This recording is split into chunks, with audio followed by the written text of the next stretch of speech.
So peace isn't a feeling or emotion. It isn't wealth and fame, and it isn't a lack of conflict. What is peace?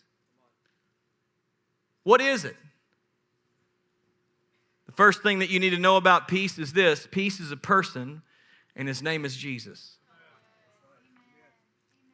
Peace is a person, and his name is Jesus. Isaiah 26, 3-4 says this: you will keep in perfect peace. I don't know about you, but I want some perfect peace. If I was honest with you today, I'd probably tell you this, that my peace is kind of wavering, kind of comes and goes sometimes. Come on, it's inconsistent, not consistent. But the Bible tells us this, that you will keep in perfect peace all who trust in you, all whose thoughts are fixed on you. Notice this, that we will have perfect peace when our thoughts are fixed on Jesus. And if you don't have peace in your life, maybe your thoughts are fixed on the wrong thing. Notice the Bible doesn't say, hey, you will have perfect peace whose thoughts are fixed on Fox News. You will have perfect peace whose thoughts are fixed on CNN. Come on, you got to cover all your bases. You will have perfect peace, all whose thoughts are fixed on Dallas Morning News. You will have perfect peace whose thoughts are fixed on Facebook. You will have perfect peace whose thoughts are fixed on their problems. No, the Bible says that you will have perfect peace when your thoughts are fixed on Jesus. Like, and anytime I live my life where my thoughts are not fixed, I noticed that my peace begins to waver.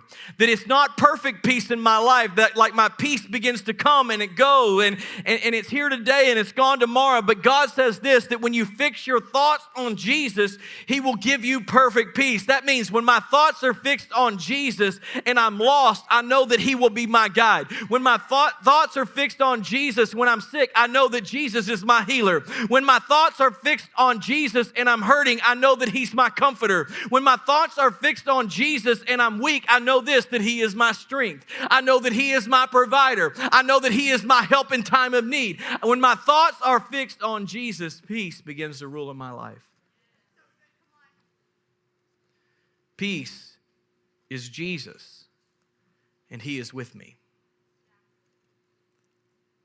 Number two, peace is a gift that Jesus has given me. Peace is a gift that Jesus has given me. I love this. John 14:27, it says this: peace I leave with you, my peace I give you. Like He's already given it. It's already yours. How many of you, come on, don't look around, but you can raise your hands and you can be like, I was thinking about somebody different, not you.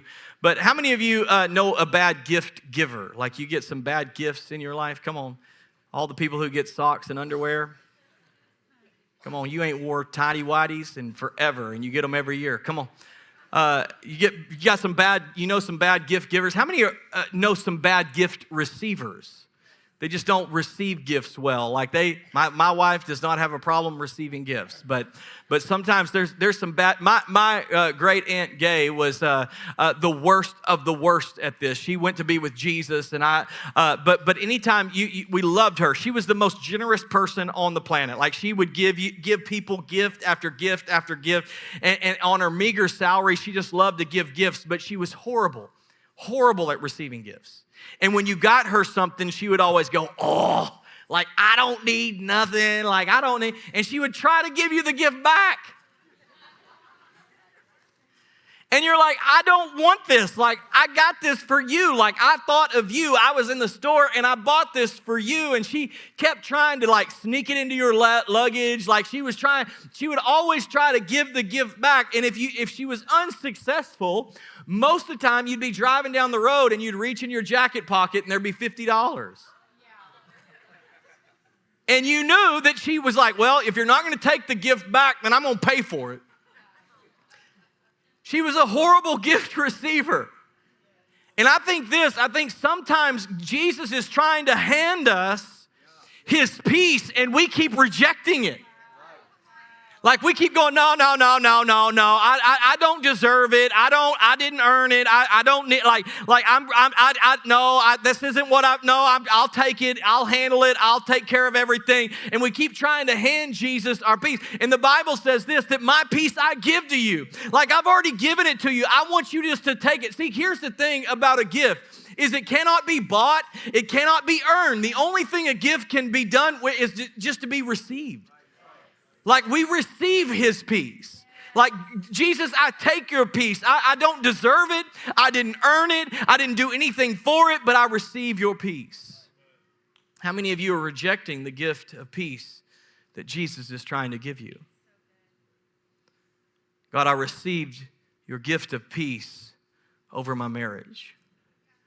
God, I receive your gift of peace over my finances. God, I receive your gift of peace over my health and over my mind and over my children. It's a gift that you receive. Number 3,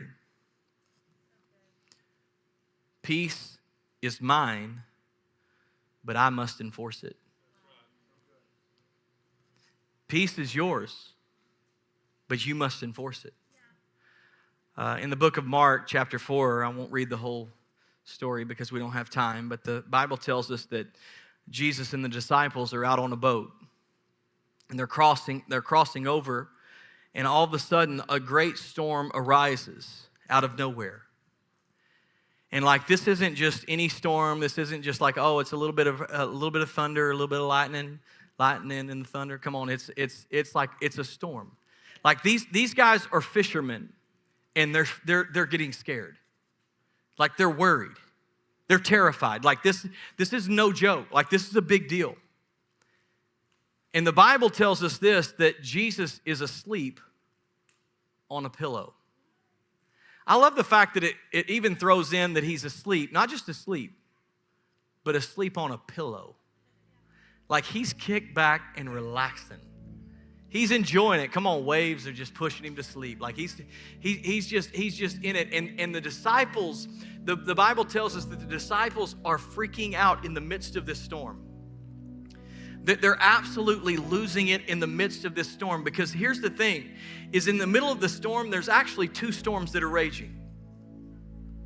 There's the external storm that everybody can see, but then there's an internal storm that nobody can see. And sometimes the internal storms in our life can be worse than the external storms in our life. They can cause more heartache and more turmoil and more worry than anything else that's going on around us. And the Bible tells us this, that they run over to Jesus and they say, Jesus, don't you care that we're going to perish, like we're going to die? Don't you care that we're going down? And I love this so much because I just picture this. I picture Jesus asleep on a pillow, and he's waking up and he kind of stretches, wipes the sleep out of his eyes. He's like, what time is it, y'all?